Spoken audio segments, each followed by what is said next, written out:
97, 98, 99, 100. Hi, welcome to Peace Out, where we're talking about working out this week. We're talking about working out spiritually, not naturally. And no, I didn't really do 100 push-ups. That's a bit of glory of going live whenever you want, right? I really only did the 4 you saw, but don't tell anybody. But that's 4 more than I used to be able to do, right? So the key is to keep doing them, because the more, I'm out of breath, just those 4 push-ups, how about that? But the more you do them, the more you work your muscles, the stronger you get, the easier they get, and the more you can do of them. And I believe those principles can hold true as we study the Word and grow in grace, like Peter told us to do, right? Working out is interesting because I'm still out of breath. Sorry about that, right? But no matter what muscles you're working, those muscles are going to get stronger. So if you are a runner, which I am, I'm just now getting back into it a little tiny bit, but when you work those muscles get stronger, you get faster, you get better at it, your body gets accustomed to it. It's not a shock for it like that first run is, right? Your body doesn't go, oh, what are you doing, right?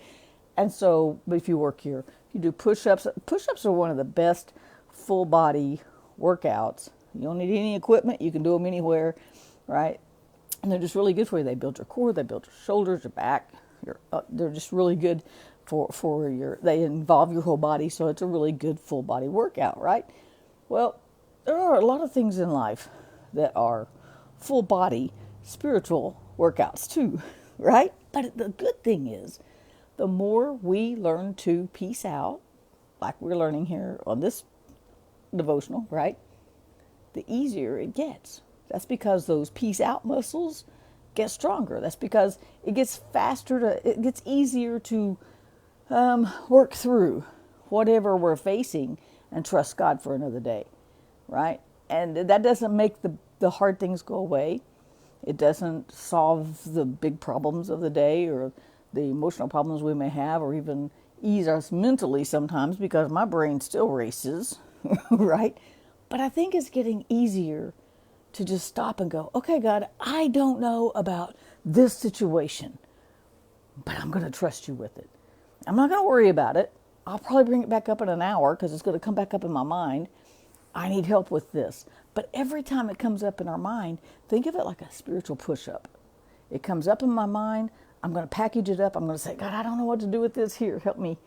God, it's in my mind again. I've still got to fix this. I've still got to deal with this. I've still got to work through this. So here it is again, God. That's like a spiritual push-up, isn't it, in a way? Because you've got everything you got to push back up, get back through it, and it's going to come up. Things don't just go away because we go, here, God, please take this. That's one of the frustrating things about prayer. That's one of the frustrating things about trusting God, is whatever you're trusting Him with doesn't always automatically just go away. For instance, I'm a caregiver for Chris. Those of you who know me know that. Just because I'm trusting him for today doesn't mean Chris is all better now. We can go back to pre-2008 and he's all well. I just have to trust him over and over again, kind of like that spiritual push-up. Push up one more time. Put it back in God's hands one more time. Put it back on Him one more time. Trust Him for one more day. Sometimes it's trust Him for one more hour. Sometimes it's trust Him for one more minute. Sometimes it's trust Him for one more second as we work through our days. Those are like spiritual push-ups.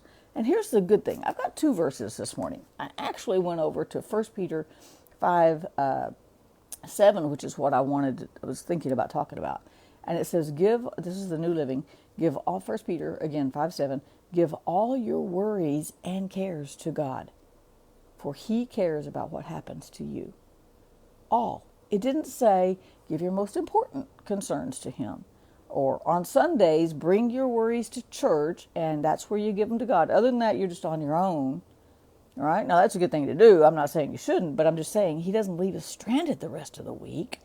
Right? Emotionally, mentally, physically, whole being, right? He doesn't leave us stranded.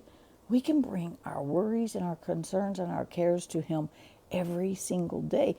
And the more we do it, it's like that push-up. The more we do it, the easier it gets. And actually, the stronger we get when we trust him. The more we trust him, the stronger we get. And so I was reading that, but then I landed on the other page in 2 Peter. And it says this. I gotta get the light right, just right here, and hold my Bible far enough away. But it says this: make every effort to apply the benefits of these promises, the promises that God has given us, to your life. Then your faith will produce a life of moral excellence. So he's saying when you continue to trust God for his promises, when you continue to trust God for your situations, when you continue to do what we talked about in 1 Peter, give your cares to him, give your concerns to him, your faith is going to grow. You're not going to develop push-up muscles without doing push-ups. And you're not going to develop faith muscles without giving into that faith, without working your faith. You're not going to develop peace out muscles without figuring out how to peace out, which can be a process. It can be difficult. It can be easy.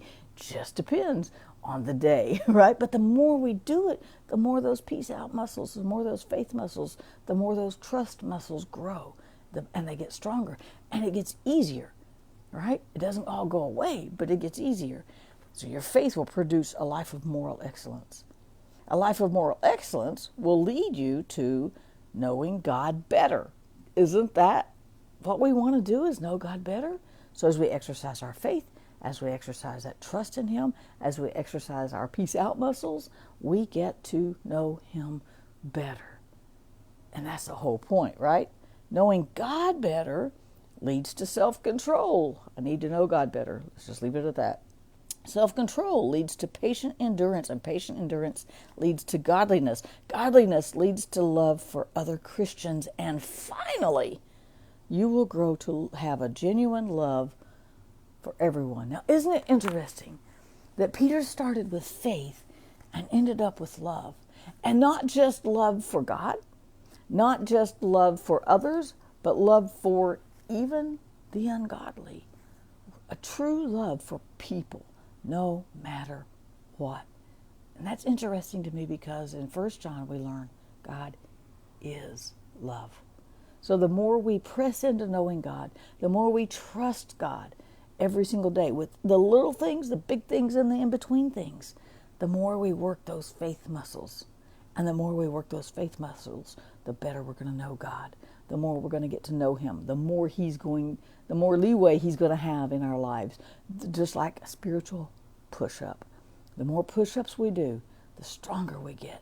Our shoulders get stronger. We can actually even carry more because our shoulders got stronger. Our core gets stronger. We actually burn more calories when we build muscle instead of this chubby stuff we carry around, right? Or I carry around. And so trusting God is like spiritual push-ups.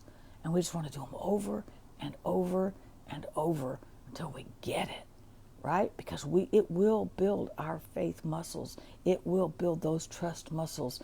And we will grow in our knowledge of him. And we'll come to trust him more. And ultimately, we'll love him more.